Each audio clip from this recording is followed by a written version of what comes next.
This is your one and only 𝐕𝐸𝑆park81 with your daily dose of video goodness, and today we're going to find out if the Death's Poker is really OP or not. Let's get to it. So videos about the Death's Poker are blowing up everywhere. Everybody's talking about how OP it is, how you got to go get it now. It's absolutely broken. It's crazy. It does so much damage. Does it really? Well, that's what we're going to attempt to find out today. So for those of you who do not know, the Death's Poker is a greatsword, as you can see up here at the top. And it has an ability that does this, or a skill that does that. Now I know what you're thinking. You're like, wow, that's lackluster, but you can do more with that. So if we do a normal attack right after we cast that and we hit it, it puts fire on the ground and things that stand in the fire burn.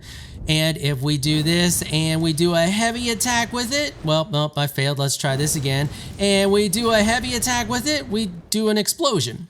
So it's basically got a 3-in-1 combo skill thing that is the Ghost Flame Ignition, as you can see there. And this can be obtained by killing a Deathrite bird that shows up right here. So if you come into this grace point right here and you run right up the way here, it will be right here. You just make sure it's nighttime. If it's nighttime and you run up there and you haven't killed it yet, it should be there for you. So a lot of people are talking about how crazy powerful this is, and it is pretty dang strong if you have the proper build, and it does do a decent amount of damage. As you see here, it has a D scaling for int. It also causes frost buildup on attacks, and it has a C scaling for strength and dex. And this is all at level 9, by the way. You can see up there, I have it at level 9. So if we go up here and we just start whacking this target here, you can see it's got pretty decent just normal attack damage. And if he had the health to handle it, he would have eventually taken frost damage and would have taken additional damage. Now its ability here, if we do this and we give it a little slap there, you can see it does pretty decent damage when things step in the fire and stay in that fire. And that fire also causes frost buildup, as you can see, because their corpses have changed color. And if I walk into them, they do that little burst of little frostiness there. And of course, because this is magic damage, you can increase its damage using the magic scorpion charm, and it's also a skill, so the shard of Alexander will boost it as well. So the first thing we're going to do is take a look at its damage. Is its damage really crazy strong? So in order to test that on an even playing field, we are actually going to unequip this because this would give it a boost over top of my spells. So we just want to compare it, and I'm going to compare it with a spell that recently got a damage buff, which is the Glintstone Comet Shard, and we're just going to take a look at the difference in damage here. And we're going to do each of the attacks. So we'll do the first attack here. Okay, 1964. So let's take a look at Glintstone Comet Shard. If we charge it full, 1241, not bad. Next, let's take a look at its Flame on the Ground ability. 1351.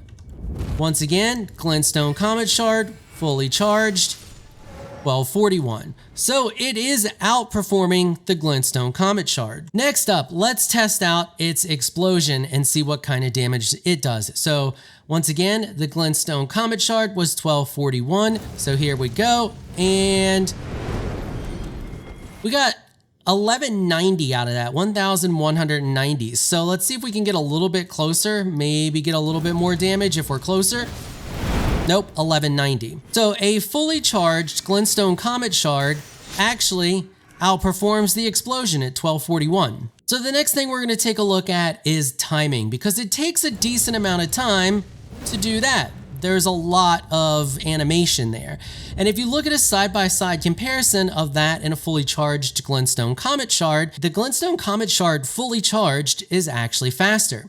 However, what is interesting is if we do the explosion attack, it's actually almost as fast as a Glintstone Comet Shard. There is a difference in speed, and the Glintstone Comet Shard is faster, but it's literally frames, like just a couple of frames difference between doing the explosion attack and fully charging and firing a Glintstone Comet Shard. Now that time matters for a bunch of different reasons. One big thing is with the glintstone comet shard, you actually have a decent amount of range, and it is possible to keep a distance from enemies. This, however, requires you to get up in a boss's face or whatever you're fighting's face and do the damage to it. Unless you are doing the fire across the ground, but if you are doing the fire across the ground, then you have to rely on the enemies standing in the fire, and bosses are pretty mobile and they don't tend to stay still.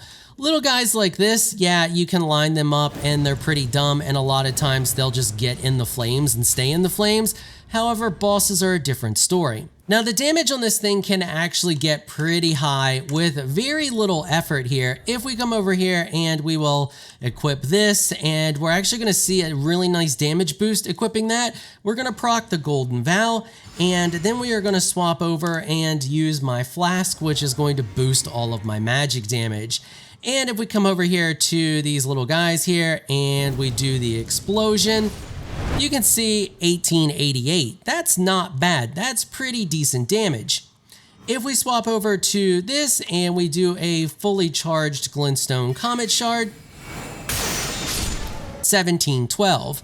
So they're pretty close in damage. So next we're going to take a look at this versus a boss, and we're going to do the Godskin boss here because they're relatively mobile bosses. They really hug you, and that's going to be a really good determination of how good this really is. Because of its long time to get off one of these abilities here, other than just even that takes a second, you do leave yourself open to some attacks, so you really have to pay attention to your timing. So here we go. We're going to run up here to the Godskin and we're going to see what kind of damage we can do to him here.